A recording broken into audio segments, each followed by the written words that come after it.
क्या आप भी फैट लॉस और वेट लॉस को एक ही चीज मानते हैं और इनका फर्क नहीं पता?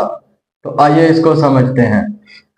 देखें, फैट लॉस और वेट लॉस दो अलग चीजें हैं। बहुत सारे लोग अपना वजन कम कर लेते हैं, वो अपना ओवरऑल वेट कम करते हैं जिसको हम वेट लॉस कहते हैं, और उनका वजन बहुत जल्दी वापस भी आ जाता है। एक बंदा है, वो अपनी डाइट को थोड़ा बेहतर करने की कोशिश करता है अपनी तरफ से।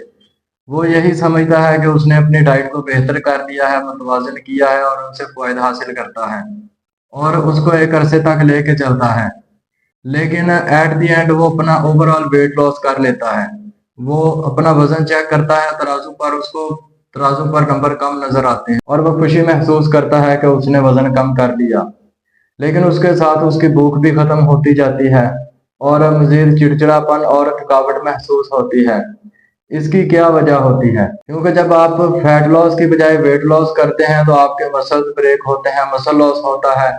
आपका डिहाइड्रेशन होने की वजह से भी वजन कम हो सकता है और साथ में थोड़ा बहुत फैट लॉस भी होता है।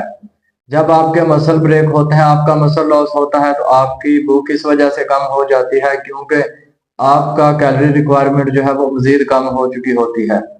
लेकिन जब आप वापस दोबारा नॉर्मल खाना शुरू करते हैं तो आपका वजन तेजी से मजीद ऊपर चला जाता है पहले की बजाय। इस यही वजह होती है कि लोग अक्सर वेट लॉस करते हैं फैट लॉस की बजाय, और जितनी देर में उनका वजन कम हुआ होता है उसे डबल स्पीड के साथ उनका वजन मजीद बढ़ जाता है। जबकि हमें करना चाहिए फैट लॉस, हमारा टारगेट फैट लॉस का होना चाहिए, ना कि वेट लॉस का। तो फैट लॉस क्या है इसको समझते हैं।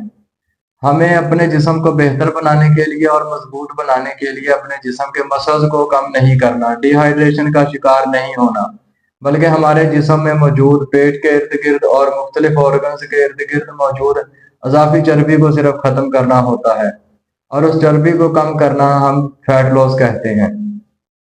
जब आप उस चर्बी को सिर्फ कम करेंगे, आपको अपने प्रोटीन नॉर्मल रखने होंगे, आपको फाइबर कंटेंट नॉर्मल रखना होगा, बाकी डाइट आपको कैलोरी रिक्वायरमेंट अपनी ज़रूरत के हिसाब से लेना होगा।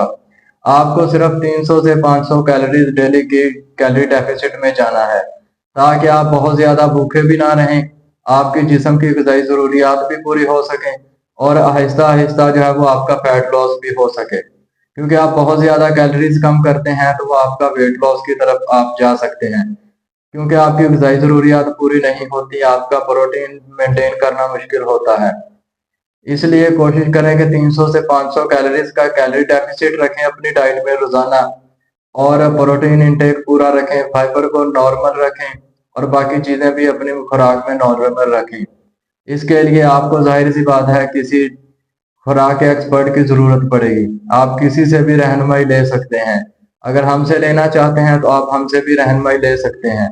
वेट लॉस से आप नुकसान उठा सकते हैं और वजन आपका दोबारा मजीद बढ़ता है और आप मजीद वजन गेन करते हैं। इसलिए वेट लॉस की तरफ मत जाएं, बल्कि फैट लॉस की तरफ जाएं। अगर आप भी सिर्फ फैट लॉस करना चाहते हैं तो दिए गए नंबर पर राब्ता करके हमसे गाइडेंस ले सकते हैं।